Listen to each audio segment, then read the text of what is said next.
कराळे सरांना विनंती करते की आपण यावे आणि सगळ्यांचा यावे हिशोब घ्यावा.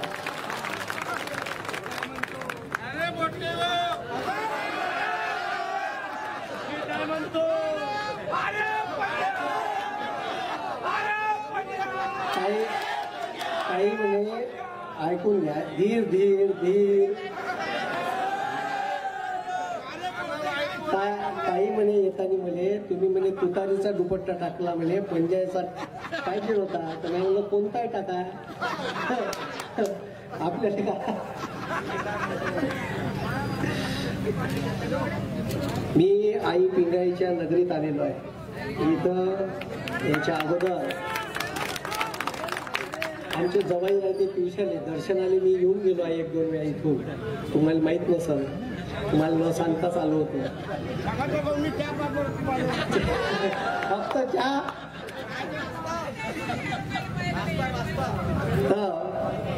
ज्या मायमाऊलीच्या उदरात या स्वराज्याचा सूर्य जन्मला अशा राजमाता राष्ट्रमाता जिजाऊ, स्वराज्याचे संस्थापक छत्रपती शिवाजी महाराज, ज्या माणसाने माणसाला माणूस म्हणून जगण्याचा अधिकार दिला असे बोधिसत्व, भारतरत्न, भारतीय राज्यघटनेचे शिल्पकार डॉक्टर बाबासाहेब आंबेडकर. इथे स्त्रिया बसून आहे 50% आरक्षणवाल्या.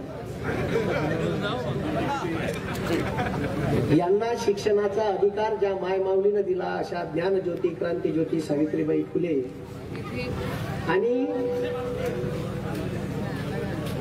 त्या स्त्रीच्या मांग ज्या विठ्ठलासारखा उभा होता असे ज्ञानोबा, ज्योतिबा. आणि ही जी भूमी आहे ज्या राष्ट्रसंतांमुळे पावन झाली, ज्याचं भारतभर नाव आहे, असे राष्ट्रसंत तुकडोजी महाराज पुन्हा एक मोठे संत होऊन गेले या भूमीत, कर्मयोगी गाडगे महाराज. नाही तर आताचे संत अमरावतीत येते आणि आमच्या बायकाईले सांगते का बेलाले स्वयं लावा. वा, आणि तुमचं पोरग बिना अभ्यासानं म्हणजे असे बयाड भोंगे संत आले, त्याचं पोट्ट 8व्या वर्गात नापास आहे त्या मिश्राचं. म्हणजे आता ह्या समाज कुठं चालला हे तुम्ही समजून घ्या. आणि याले सर्वस्वी जबाबदार दाढीवाला आहे. कोण आहे? दाढीवाला आहे. आणि हे जे तुमच्या मतदारसंघात आता बबली उभी आहे,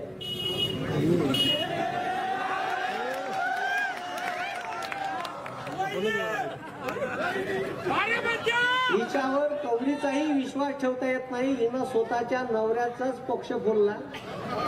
ज्या पवार साहेबाच्या पाठिंबा, त्या दिवशी मला आश्चर्य वाटलं, पवार साहेबांना माफी मागितली मतदाराची अमरावतीने.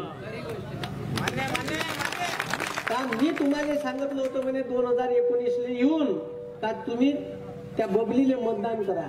आणि त्या बबलीनं पवार साहेबाच्या पाठीत खंजर खुपसाचं काम केलं. जो माणूस वयाच्या 85व्या वर्षी या महाराष्ट्रात एवढी मोठी पार्टी फोडून सुद्धा या देशाचं संविधान वाचलं पाहिजे, गोर गरीब शेतकऱ्याला न्याय भेटला पाहिजे आणि बेरोजगार कोट्याने रोजगार भेटला पाहिजे म्हणून ते उभे आहे.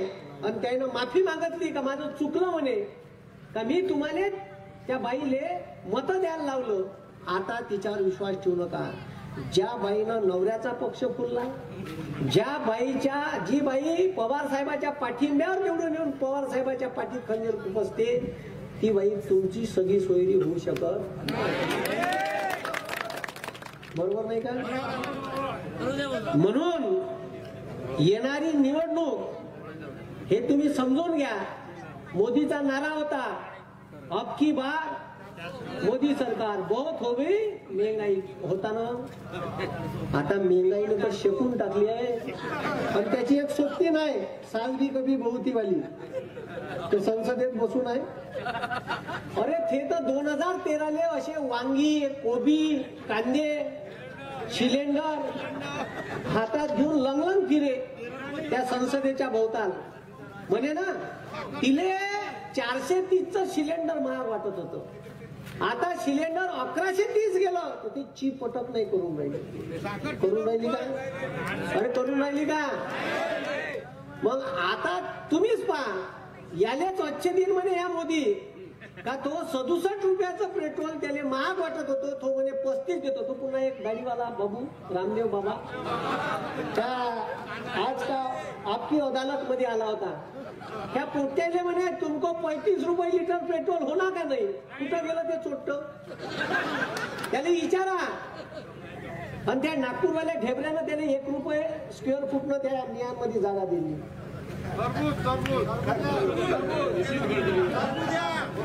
तुम्ही पाच बसावा. अरे माया बापाची डीएपीची बॅग 538 रुपयाची होती, आता चोट्यानं 1350 रुपये केली. युरियाची बॅग 150 रुपये होती, 350 केली. आपण जे सोयाबीनची बॅग पेरत होतो ते 1500 रुपयाची होती, 3,500-4 हजाराच्या घरात आहे. हाय का नाही. पेट्रोल 67 रुपये होतं, ते 116 नेलं. इलेक्शनचं वर्ष आहे तर झोपकानं चोट्यानं 8 केले. आपे पण 70 वकरले ना तू ना. सिलेंडर आता या वर्षी 2 महिन्याच्या अगोदर 200 कमी केले का नाही. आमचे काही खूप मोठे प्रश्न नाही आहे. आणि वरून म्हणते कमी केले, आम्ही पण 700 वकरले ना. हे भिकार चोट्यासारखं 40 रुपये सबसिडी देते त्या सिलेंडरवर. तू भरणं म्हणा त्या नड्यात तू जगते. हे 40 कायले 1170 गेलं आमच्याकडून. अरे 40 रुपये भीक कायले देता आम्हाला. आता याले अच्छे दिन म्हणते. जर तुम्हाला अजून शेकून घ्यायची नसेल गरम फडक्यानं तर पुन्हा त्या दाढीवाल्याला मतदान देऊ नका. मी बी दिलं होतं 14 म्हटलं काहीतरी चांगला करून साला. नोटाबंदी होतं त्याला मी ओळखलं का ह्या साला पुरा फेकू आहे. आणि तो स्वतः भाषणात म्हणते मैं फकीर हूं झोला लेके चल दियो. अबे तो आमच्या गळ्यात काय टाकून राहिला झोळा. तू फकीर आहे, तू लंगलंग ही. आणि कधी पाहिलं नसन, कधी भेटलं नसन, फकीर आहे म्हणते. आता अकातल्यासारखं भेटलं तर 1.5 लाखाचा पेन, 3.5 लाखाचा चष्मा, स्वतःच्याच कोटवर मोदी मोदी मोदी लिहून घेते. हाई म्हणजे अहंकार कितीची. आणि आपल्याला सब नौटंकी दाखवते. हा अरे ज्या हाफ चड्डीवाल्याची संघटना बंद पाडली होती ना सरदार वल्लभभाई पटेल न, ठीक आहे, हे नागपूरची, हे आम्हाला देशभक्ती सांगते साले. यानं 52 वर्ष याच्या मुख्यालयात तिरंगा नाही फडकवला. यानं का आम्हाला सांगाव. अरे आम्हाला देशभक्ती सांगायची गरज नाही. तुमच्यात एवढी देशभक्ती आहे ना तर पुलवामा हल्ला झाला होता तेव्हा आमचा ह्या दाढीवाला पंतप्रधान त्या जिम कार्पेट अभयारण्यामध्ये तो कोण आहे डिस्कवरीवाला शेअर गिल का बेअर गिल, त्या बेअर गिल मध्ये सोबत शूटिंग करून राहिला होता. त्याच तारखेला ज्या दिवशी पुलवामा हल्ला झाला त्या दिवशी आमच्या देशाचा पंतप्रधान 3:15 वाजता हमला झाला. 44 जवान या देशाचे शहीद झाले.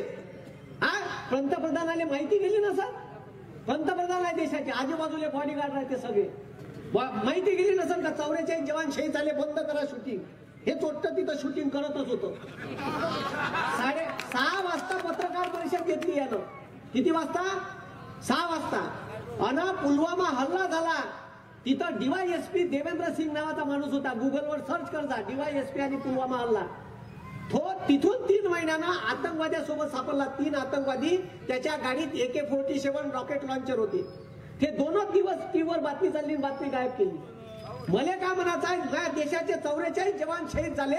ते 44 जवान शहीद झाले तर ते 250 किलो आयडियास घेऊन गाडी नॅशनल हायवेवर येते कशी. ज्या नॅशनल हायवेवर 10,000 CRPFचे जवान होते, आलं कुठून. तुम्ही चौकशी समिती नेमली काऊन नाही. आणि त्याच ते जवान शहीद झाले तर त्याने पैसे द्यासाठी लोकांकडून पैसे जमा केले आणि ते पैसे अजूनही जवानाच्या घरापर्यंत पोहोचले नाही. कुठं गेला पैसा. आम्हाला देशभक्ती सांगतात तुम्ही. हा आम्हाला मार हिंदू हिंदू सांगते साले. हा स्वतःची माय मेली तर टपलं नाही केलं यानं. अरे आज हनुमान जयंती आहे, आज हनुमान जयंती आहे, ठीक आहे. हे बबली सांगे ना हनुमान चालीसा, तिले हनुमान चालीसा नाही धडांगतीची. हा अरे सर्व इथं असणाऱ्या राम भक्तांना सर्वांना हनुमान जयंतीच्या खूप खूप शुभेच्छा. अरे माया बाप भक्त आहे, मी भक्त आहे हनुमानजीचा. आमच्या गावात महाप्रसाद राहते, ठीक आहे. उद्या महाप्रसाद राहते. दरवर्षीचा रेग्युलर नित्य नियम आहे. काही सांगा नाही लागत आमच्या लोकांना. आम्हाला धर्मगिर्म शिकवायची गरज नाही, आम्हालाच माहित आहे, ठीक आहे. स्वतःची माय मेल्यावर हिंदू धर्म सांगते का टकलं करायला पाहिजे. हा फक्त दुसऱ्यालाच ज्ञान पाहत का हिंदू धर्म. हिंदू धर्मात कोणतीही पूजा करायची असेल, घराचं वास्तू करायचं असेल तर नवरा बायको बसते. हा बसते का नाही बसत? गावात भागवत सप्ताह राहते, यजमान बसवते, नवरा बायको बसवते का नाही? बसवते ना. गावात एखादं रिकामटवळे जोडपं असं ज्याला कामधंदे नाही ते बसून देते तिथं. मग आता मंदिरात प्राण प्रतिष्ठा करायची आहे, नवरा बायको पाहिजे का नाही पाहिजे? आणि ह्या संध्या तिथं रामाची प्राण प्रतिष्ठा करायची होती, एकटंच लंगलंग हिंडून राहिलं. अरे तुझी बायको कुठं आहे? अरे हे बाप, अरे त्याला का सिलेंडरचे भाव कळायची? का त्याला पेट्रोल डिझेल? त्यांना बायको टाकली आहे ना. ज्यायले लेकरं बाहेर नाही त्याला विचारा महागाईचे चटके. बरोबर आहे का नाही? अरे ज्यांना लेकरं पैदा नाही केले, ज्यांना बायको, आणि ते आता एक कायदा आणणार होते, तुम्ही लेकरं किती पैदा करायचे. ज्यांना लेकरं पैदा नाही केले तो सांगणार होता आम्हाला कसे पैदा करायचे. हे बरं झालं का लोक बोंबलले. इतकं उपद्व्यापी आहे. काही तर भगवे कपडे घालून मुख्यमंत्री पदावर बसले आहे, त्याला माहितच नाही लेकरं कसे पैदा होते. हे आम्हाला सांगून का आता? अरे तुम्ही जो हिंदू धर्म आम्हाला सांगते तुम्ही त्याचं पालन किती करता? आता इथं जो कोणी एसटी असन, आदिवासी असन, त्यांना हे बी समजून घ्या, हे नावाले राष्ट्रपती बनवले आहे अनुसूचित जातीच्या. अरे जेव्हा अडवाणीले भारतरत्न पुरस्कार दिला ना, ह्या नगदी खुर्चीवर बसून आहे आणि देशाची महामहिम घटनात्मक प्रमुख राष्ट्रपती उभी आहे. पाहिला का फोटो तुम्ही? म्हणजे अरे या देशाच्या संसदचं उद्घाटन होते तर राष्ट्रपतीला आमंत्रित नाही करत, एवढा अहंकार आहे. अरे देशाचं सगळ्यात मोठं पद आहे कोणाचं? हा बनवायला पाहिजे राष्ट्रपती. रामाच्या मंदिराचं उद्घाटन होतं ते नाही बोलावलं. म्हणजे दाखवाचं ढोंग आहे. ह्या फॉरेन मध्ये जाते, किती फुकणाऱ्या तांते जी. ह्या फॉरेन मध्ये वर्ल्ड इकॉनॉमिक फोरमच्या बैठकीला गेला त्या युरोपात. इकडं पंतप्रधान पदासाठी द्रौपदी मुर्मू यांचं नाव डिक्लेअर केलं आणि तिथं जाऊन का सांगते माहित आहे का?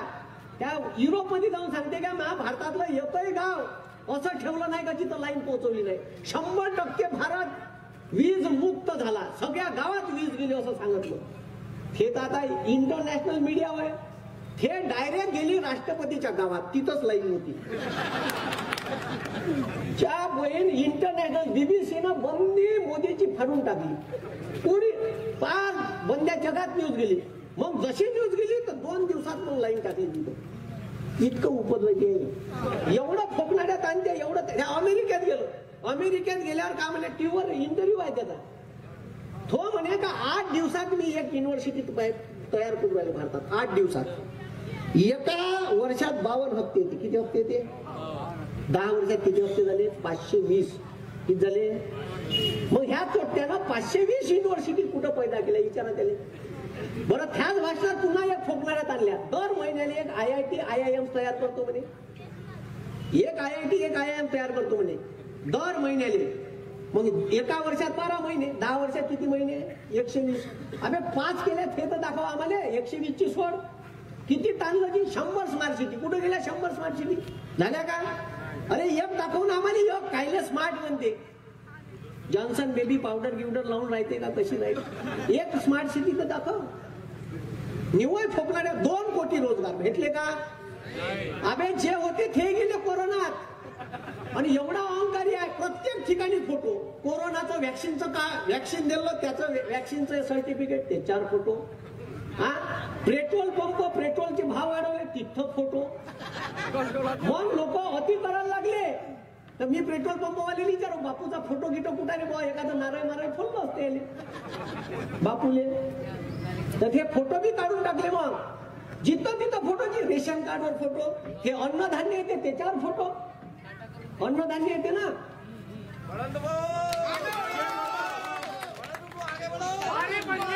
येणाऱ्या निवडणुकीत बळवंता भाऊला जास्तीत जास्त मताने विजयी करायचा आपल्याला. हा एक इंडिया आघाडीचा सदस्य आपल्याला वाढवायचा आहे. पंजा या चिन्हासमोरचं बटन दाबजा. आला रे पंजा.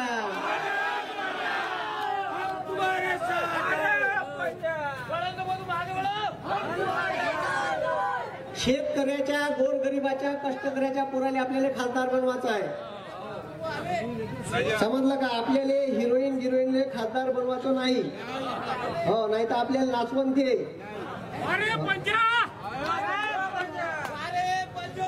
तर लक्ष द्या इकडं. का चालू होतं जी? हा.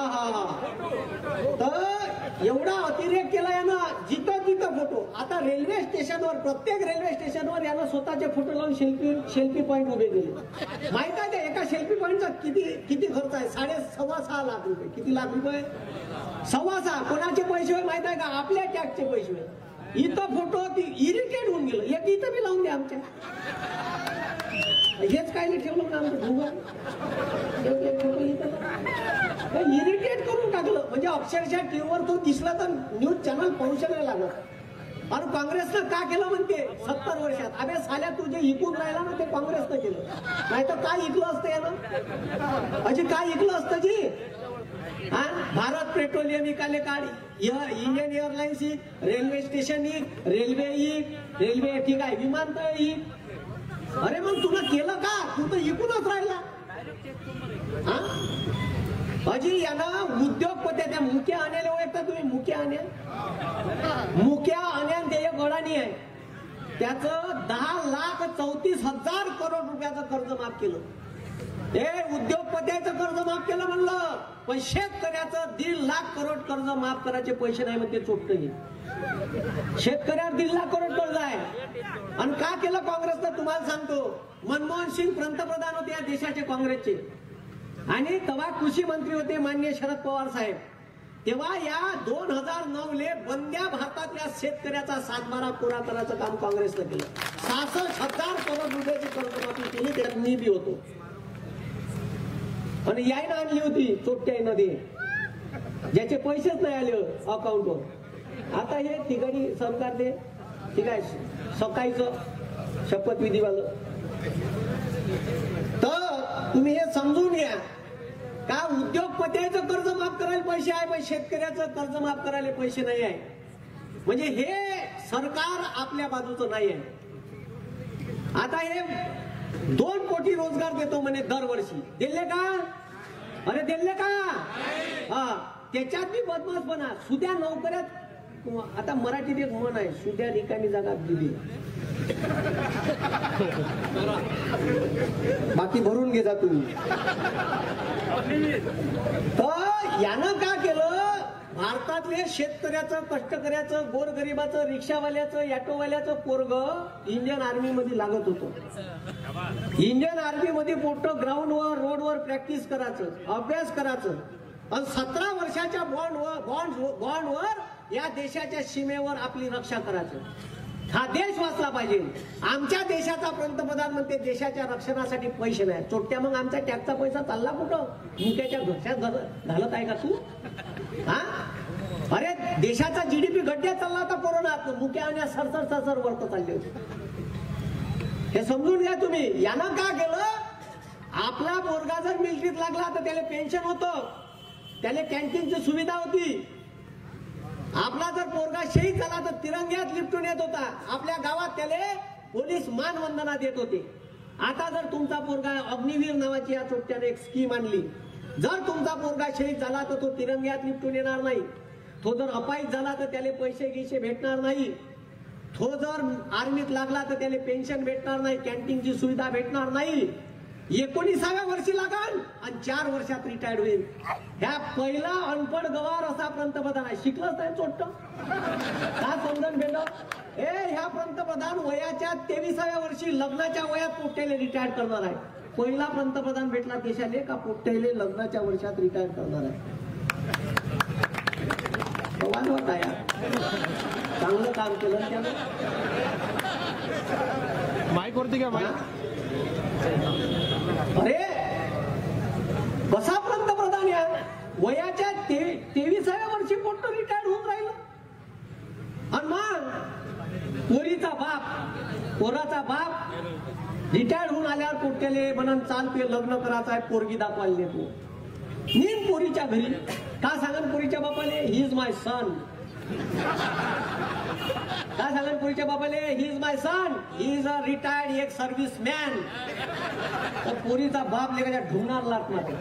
उभं ठेवून का डाट्या त्याला रिटायर झालाय ना, कोण घेईन रिटायर्ड पोराले पोरगी? आणि तो मिलिटरीचं ट्रेनिंग घेऊन येणार आहे, वेपनचं, तो बेरोजगार होणार आहे वयाच्या 23व्या वर्षी, तो देशासाठी घातक आहे. अशी व्यवस्था या देशाच्या पंतप्रधानानं या भारताची करून ठेवली. म्हणून या चोरट्याने त्याची जागा दाखवायची आहे. आपला एक इंडिया अलायन्सचा सदस्य वाढला पाहिजे, आपलं सरकार बसलं पाहिजे, 273चा आकडा आपण पार केला पाहिजे. म्हणून एक सदस्य आपल्या अमरावती मतदारसंघातून वाढू आणि बळवंत दादाच्या पंजा या चिन्हासमोरील बटन दाबून जास्तीत जास्त मतांनी विजयी करून देऊ. ताई उभ्या आहे बळवंत दादाच्या माग, याले किंग मेकर म्हणत असते. काय म्हणत असते? किंग मेकर जगात फार कमी लोक असतात. ठीक आहे, स्वतः नेता बनणं वेगळं, दुसऱ्याला बनवणं वेगळं. चाणक्य होता king maker, Balasaheb Thackeray king maker होते. इथं अमरावतीत ताई आहे किंग मेकर. अरे ठीक आहे, मग मला असं वाटतं बाबा ताईच उभी आहे का? नाही, तुम्ही विचार करा ना. ठीक आहे, कोण एवढा वेळ दुसऱ्यासाठी खर्च करते? आणि एक शेतकऱ्याचं, कष्टकऱ्याचं, गोरगरिबाचं पोरग आहे. मी पाहतो एवढा साधा माणूस, अहंकार नाही, काहीच नाही, म्हणून नम्रपणाची केली. म्हणजे आपण जो खासदार निवडून दिलं तिच्यासारखं तर काम नाही आहे का नाही? भेटली बी पाहिजे तुम्हाला. समजा तुम्ही काही समस्या घेऊन गेले तर बबली भेटली पाहिजे का नाही? म्हणून येणारी निवडणूक 26 तारीख आपल्यासाठी महत्वाचा दिवस आहे. प्रत्येकानं जबाबदारी घ्या. आम्ही 50-50 मतदान काढून आणीन, मतपेटीत टाकीन.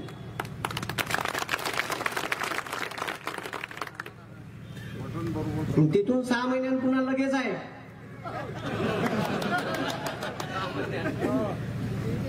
तर हे म्हणजे वातावरण असं पाहिलं का चीड येते. म्हणजे अक्षरशः म्हणे मी तर मोदीवर 3-4 पुस्तकच लिहू शकतो, एवढ्या स्टोऱ्या सांगायच्या. एवढा या देशाचा सत्यानाश केला म्हणजे. म्हणजे एखाद्या पंतप्रधानानं किती फेकावं. संविधान तो नाराज बंद झाला. अब की बार ठीक आहे, बहुत हो गई महंगाई की मार. आता काय म्हणते? अब की बार 400 पार. काय 400 पार? तर त्याचा अनंत हेगडे नावाचा त्या RSSचा पदाधिकारी आहे, तो म्हणे का संविधान बदलवायचं आहे. साले लावा बरोबर संविधानाला हात नाही, धुनाले फटाके लावून द्यायचे. ज्या दिवशी संविधानाला हात लावून त्या दिवशी पहिला माणूस राहील कराया मास्तर रस्त्यावर उतरणार. या देशात एकमेव ग्रंथ आहे जो या समाजातल्या सर्व माणसाला न्याय देऊ शकते, तो म्हणजे या देशाचं संविधान. आणि त्या संविधानावर हा देश 70 वर्ष झाले चालून राहील. आणि या हाफ चड्डीवाल्यानं संविधान बदलवायच्या गोष्टी करू नये. या देशातली जनता आहे आणि मग तुम्ही आहे. बरोबर नाही का? म्हणून हे जे मार सांगून राहिले संविधान बदलवायचं आहे, या संविधानानं आपल्याला न्याय दिला. या ओबीसीला 27% आरक्षण त्या संविधानामुळे भेटलं. आपल्या पोराले रोजगार, या देशासाठी कल्याणकारी कायदे. बरं ते तर सोडा, एक कायदा केला होता जयराम रमेश, तेव्हा ग्रामविकास मंत्री होते. तेव्हा कायदा इंग्रजांच्या काळातला कायदा मोडीस काढला. शेतकऱ्याचं शेत जर गव्हर्नमेंटच्या प्रोजेक्ट मध्ये गेलं तर 1894चा कायदा होता. आणि त्या कायद्यात लिहून होतं का 1 एकर जमीन गेलं तर 8,000 रेट भेटावे. आता जो कायदा केला तो कोणा केला? तो करासाठी ज्या माणसानं मोठं योगदान दिलं तो काँग्रेसचा मोठा नेता आहे जयराम रमेश. आणि त्याच्यासाठी शरद पवार साहेबांना खूप मोठा पाठपुरावा केला. तो कायदा म्हणते का जर तुमची जमीन कोरडवाहू आहे, एकच पीक घेता, आणि ते जर गव्हर्नमेंट प्रोजेक्ट मध्ये गेली तर 4 पट रेडी रेकनरच्या 4 पट रेट भेटल. तुमच्या गावात 5 लाख रुपये एकर असेल तर तुम्हाला रेट भेटल 20 लाख रुपये. काँग्रेसचा केला. जर तुम्ही 2 पीक घेत असाल तर 8 पट रेट भेटल. 5 लाख रुपये एकर असाल तर 40 लाख रुपये एकर भेटल. आणि तुमच्या वावरात बगीचा असेल तर 10 पट रेट भेटल रेडी रेकनरच्या. तुम्ही तुमच्या गावातल्या 75% लोकांना मागणी केली, जो प्रोजेक्ट येत आहे त्याच्यात 25% शेअर होल्डिंग आम्हाला द्या लागेल कंपनीने. सरकारनं जर 5 वर्ष जमीन वापरली नाही तर शेतकऱ्याला वापस भेटल. जर सरकारनं 5 वर्षात ते जमीन परस्पर थर्ड पार्टीला इकली तर ज्या महाग रेटने इकली त्याच्या शेतकऱ्याचा वाटा राहील. इकून सुद्धा ह्या चोट्यानं आल्याबरोबर त्याच्यात काड्या केल्या. हे दाढीवालं मुख्या आणण्याच्या बाजूचे कायदे करायचे होते यानं त्याच्यात काड्या का केल्या? 5 वर्षात सरकारनं जमीन वापरली नाही तर भेटणार नाही. परस्पर थर्ड पार्टीला इकली तर पैसे भेटणार, शेतकऱ्याचा वाटा राहणार नाही. इतकं बदमाशाची हे घ्या ना मग त्याला घ्या शेकून पुन्हा. अजी यानं मिनिमम बॅलन्स लावला आपल्याला. तुमच्या अकाउंटवर 1000 रुपये पाहिजे म्हणते. नसन 1000 रुपये तर 250चा डल्ला मारते या. माहित आहे? अरे माया बापाच्या अकाउंटवर 10,000 राहते. माय बिमार पडलीस हॉस्पिटलमध्ये भरती करते, कचकन डॉक्टर 5,000चं बिल काढते. पुन्हा औषध लिहून देते 4,500चं. माया बाप ATM वर जाते 9,500 काढते. 500 रुपये अकाउंटवर शिल्लक राहते भाऊ बापाच्या. नाही होत महिन्याच्या शेवटी मिनिमम बॅलन्स मेंटेन तर हे चोरटे त्याच्यातले 250 मारते. आणि दुसऱ्या महिन्यात जर बॅलन्स मेंटेन नाही झालं तर अकाउंट 0 बॅलन्स होते. हे मोदीनं केलं. 5 वेळा ATM मधून पैसे काढले, 6व्यांदा काढायला गेले 30 रुपये कापते साल. घे ना शेकून घ्या ना मग बोंबला घ्या ना मग. मायापाशी बोंबला झालं का मी डोकसं खाल्लं माया का मी त्याला सांगतो ते ना मग हे ठुसून. अरे कुठून पैसा लुटून नाही राहिले की प्रत्येक ठिकाणी. अरे जे गाडी 40,000ची भेटत होती 50,000ची भेटत होती 1,20,000ची झाली का नाही?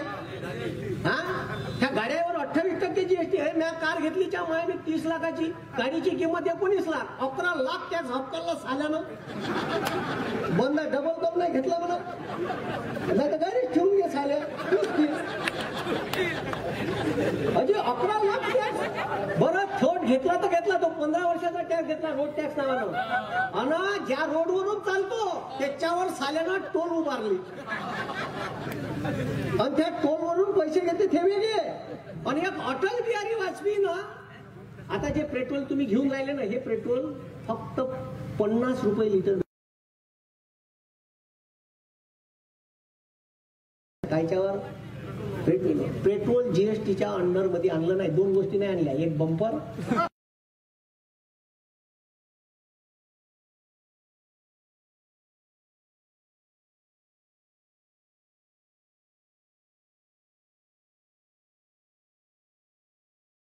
लावता येत नाही. हायएस्ट टॅक्स पेट्रोलचा 28, GSTचा 28%. आणि 40 रुपये लिटर 35 रुपये लिटर पेट्रोल कंपनी तयार होते. 28% GST आणला. खूप झालं 45-50 रुपये पेट्रोल लिटर भेटते. 130% टॅक्स आहे. आणि त्याच्यावर अटल बिहारी वाजपेयीनं 2000 साली लागू केला होता पंतप्रधान ग्राम सडक योजनेसाठी 2 रुपये शेस जास्तीचा टॅक्स. 22 वर्ष झाले प्रति लिटर पेट्रोल मागं 2 रुपये शेस अजूनही चालूच आहे. बंद नाही झाला. पहा कसा खतरनाक काम. मग तुम्ही समजून घ्या का हे सरकार आपलं नाही आहे. हे उद्योगपत्याचं सरकार आहे. अरे या देशावर 70 वर्षात काँग्रेसनं फक्त 55 लाख करोड रुपयाचं कर्ज करून ठेवलं होतं. किती लाख? 55 लाख. ह्या तोट्यानं मागच्या 10 वर्षात 170 लाख करोड रुपये कर्ज जास्तीचं करून ठेवलं. 220 लाख करोड कर्ज आहे या देशावर. मला काय म्हणायचं आहे मग पैसा चालला कुठं? समजलं का? कोणाला ईडीची नोटीस, एखाद्या कंपनीला ईडीची नोटीस टाकलं त्याच्या उराडदार ते लगेच पाहायला लागते. Electral bond. लगेच त्या इलेक्ट्रॉल बॉन्ड मधून पैसे दाबले का याचे आमदार घे त्याचे घे 50 खोके आणि माजले 50 खोके खाऊन बाजूनच ना. असं आहे. पुरा सत्यानाश या देशाचा करून ठेवला असेल तर मोदीनं करून ठेवला. हे लक्षात घ्या. अरे एखाद्या बेवड्याला समजते का बायकोच्या गळ्यातलं डोरलं इकाचं नाही. हा त्याच्यापेक्षा निपटार आहे. कोरोनाची परिस्थिती आली तेव्हा रिझर्व्ह बँकेतले 28,000 करोड रुपये काढले. रिझर्व्ह फंड असते. तुम्ही रिझर्व्ह फंड तुम्ही सेव्हिंग करता का नाही? कोणीचं लग्न आहे तर आतापासून पैसे बचत करता. कोणी प्लॉट घेऊन ठेवते. तसंच रिझर्व्ह बँकेचा रिझर्व्ह फंड आहे. ह्या पट्ट्यानं तो रिझर्व्ह फंड बी वापरला, थोडासा नाही. पहिले 28,000 करोड घेतला, मग 76,000 करोड घेतला, मग 1,28,000 करोड घेतला. एक दिवस संसदेत ढोंगी रडलं म्हणलं, आणि त्या दिवशी 98,500 करोड रुपये दाबले.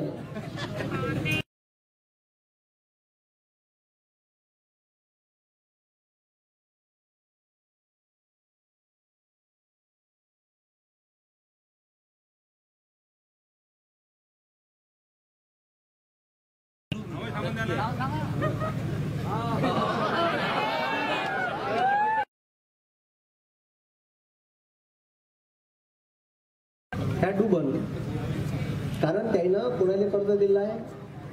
अदानी.